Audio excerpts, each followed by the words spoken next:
Good morning बच्चों। आज हम जिस क्वेश्चन को डिस्कस करने जा रहे हैं वह है संचार में हमारे दृष्टिकोण को प्रभावित करने वाले कारकों की पहचान करना। ओके, इसी में पहला क्वेश्चन है एक्सप्लेन पर्सपेक्टिव इन कम्युनिकेशन, अर्थात कम्युनिकेशन में दृष्टिकोण क्या है इसका वर्णन करें। दृष्टिकोण का कम्युनिकेशन में क्या महत्व है उसको वर्णन करें, बताएं।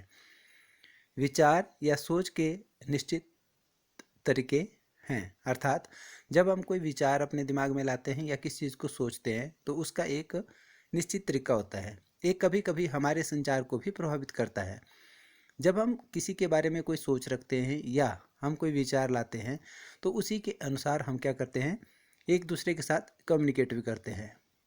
उदाहरण के लिए, यदि हमारे पास एक निश्चित विचार है कि हमारे शिक्षक या पिता सख्त हैं, तब भी जब वे मित्रवत हो रहे हों, अर्थात इसका मतलब ये है कि जब हम किसी के बारे में अपना कोई भी विचार या सोच रखते हैं तो उसी के अनुसार हम उसके साथ कम्युनिकेट भी करते हैं। जैसे एक एग्जांपल के तौर पे मैं आपको बता रहा हूँ कि हम ये सोचते हैं कि हमारे पिता या जो हमारे शिक्षक हैं वो काफ़ी सख्त है, लेकिन फिर भी आपके साथ काफ़ी फ्रेंडली रहते हैं। या आप यह सोच सकते हो कि वे एकदम विनम्र है, अर्थात बिल्कुल एकदम सॉफ्ट है, लेकिन फिर भी आपके साथ जो उनका व्यवहार है वो काफ़ी सख्त है। उसी तरह दूसरों के पास भी विचार हमारे बारे में निश्चित विचार हो सकते हैं जो उनके द्वारा कहे गए कार्यों को प्रभावित करते हैं। अर्थात जब हम किसी के बारे में कोई भी विचार रखते हैं तो उसी के अनुसार हम कम्युनिकेट करते हैं। मेरे को लगता है कि यह जो सामने वाला व्यक्ति है वो ठीक नहीं है, तो मैं उसके साथ जो कम्युनिकेट करूँगा उसमें भी मेरी कम्युनिकेशन बिल्कुल एकदम अलग होगी। उसी तरह से हो सकता है कि जो सामने वाला व्यक्ति हो उसके भी मेरे बारे में कुछ ऐसे विचार हो तो वो भी हमारे साथ उसी प्रकार से कम्युनिकेट करेगा। अगला जो इसमें सेकंड क्वेश्चन है वो है कि उन फैक्टर्स का वर्णन करें जो कि हमारे दृष्टिकोण को प्रभावित करते हैं। किसी के प्रति हम क्यों ऐसा दृष्टिकोण रखें कि किस तरह से हम बातचीत करेंगे, ऐसे कौन कौन से वो फैक्टर्स हैं जो उसको अफेक्ट करते हैं। ओके, तो इसमें जो पहला है वो है लैंग्वेज।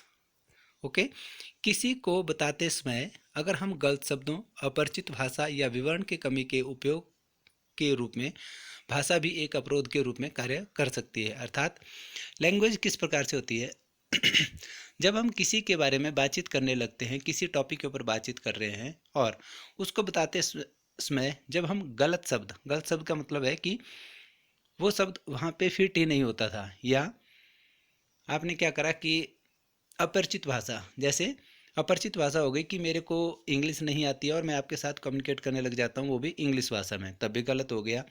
या फिर किसी टॉपिक को बता रहा हूँ और इसको एकदम बिल्कुल शॉर्ट में बता रहा हूँ, तब भाषा के कारण जो है अवरोध पैदा होता है जिसके कारण हमारा कम्युनिकेशन फेल हो जाता है। सेकंड है दृश्य धारणा, अर्थात विजुअल प्रिस्पेशन। ओके, जब हम किसी चीज़ को देखते हैं, देखने के कारण भी हमारे किसी के प्रति गलत धारणा बन सकती है। ओके, मस्तिष्क की वह क्षमता है जब हम अपनी आंखों के माध्यम से देखते हैं। उदाहरण के लिए, जब हम किसी के आंशिक रूप से खींची गई तस्वीर को पूरा करना जबकि उसके कुछ और मतलब भी हो सकते हैं। हमने सामने कुछ देखा और हमने ये मान लिया कि ये चीज़ ऐसी है, वो आधी जैसी बनी हुई थी, हमने आधी जैसी को ये समझ लिया कि वो ऐसी जैसी है, लेकिन उसका मतलब हो सकता है वो तस्वीर कुछ और भी हो। ओके, नेक्स्ट है पास्ट एक्सपीरियंस। जो हमारा पुराना अनुभव होता है उसके आधार के ऊपर भी हमारा कम्युनिकेशन इफेक्ट करता है। ओके, इसमें क्या होता है कि यदि हमने अपनी मैथ की परीक्षा में कम अंक प्राप्त किए हैं तो हम कक्षा में प्रश्न पूछने और उत्तर देने दोनों से डरते हैं। सपोज करो आपने एक पेपर दिया, मैथ का पेपर दिया और उसमें आपके नंबर कम आए हैं, ठीक है, तो आपका कॉन्फिडेंस क्या हो गया, लो हो गया।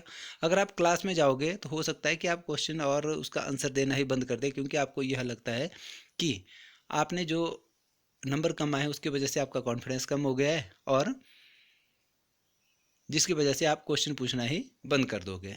ओके, नेक्स्ट टॉपिक जो है वो है मेरे किसी के बारे में पहले से ही एक विचारधारा रखना, जिसको हम बोलते हैं प्रिजुडाइज। ठीक है, प्रिजुडाइज, इसमें क्या करते हैं हम किसी दूसरे के बारे में हम पहले से ये एक विचार बना लेते हैं कि मैं उसको पसंद नहीं करता हूँ तो मैं उसके साथ बात नहीं करूँगा, या कोई दूसरा बच्चा है कि वो फलाना ऐसा है तो मैं उसके साथ बात नहीं करूँगा। तो ऐसे कारण भी आपके कम्युनिकेट को रोकते हैं। ठीक है, नेक्स्ट है एनवायरनमेंट, अर्थात वातावरण। जिस अगर हम किसी ऐसे एनवायरनमेंट में बातचीत कर रहे हैं जहाँ पे जहाँ पे काफ़ी शोर है, अशांति है, तब भी हम एक दूसरे के साथ कम्युनिकेट नहीं कर पाएंगे, जिसकी वजह से हमारा कम्युनिकेशन जो अवरोध पैदा होगा, अर्थात उसमें इफेक्टिव होगा वो शोर की वजह से। नेक्स्ट है पर्सनल फैक्टर्स। ठीक है, अपने कुछ एक ऐसे व्यक्तिगत कारण भी होते हैं, हमारी आदतें हो सकती है, सोचने का तरीका हो सकता है। ठीक है, तो उसकी वजह से भी हम बातचीत करना बंद कर सकते हैं। ओके, इसमें लास्ट है आपका कल्चर। कल्चर होता है हमारा जो इधर उधर जिसमें हम रहते हैं, ठीक है, वो कल्चर। कई बार क्या होता है कि हमारे कल्चर में कुछ एक ऐसे शब्द होते हैं, कुछ एक ऐसे संकेत होते हैं जिनका अलग अलग मतलब होता है। जैसे अगर मैं आपको एग्जाम्पल के तौर पे बताऊं कि अगर जैसे मैं सपोज करो किसी को अंगूठा दिखाता हूँ, ठीक है, तो अगर मैं किसी वर्क प्लेस पे इसको दिखाता हूँ तो इसका मतलब होता है कि गुड, वेरी गुड। ओके, लेकिन अगर मैं ऐसे किसी को अंगूठा दिखाता हूँ तो इसका मतलब होता है कि वो अंगूठा दिखा रहा है मेरे को, अर्थात ठेंगा, है ना। तो ये क्या हो गया, आपका गलत हो गया। तो कुछ एक ऐसे संकेत होते हैं जो जिनकी वजह से क्या हो सकता है, ठीक है, सब कुछ गलत हो सकता है। ओके।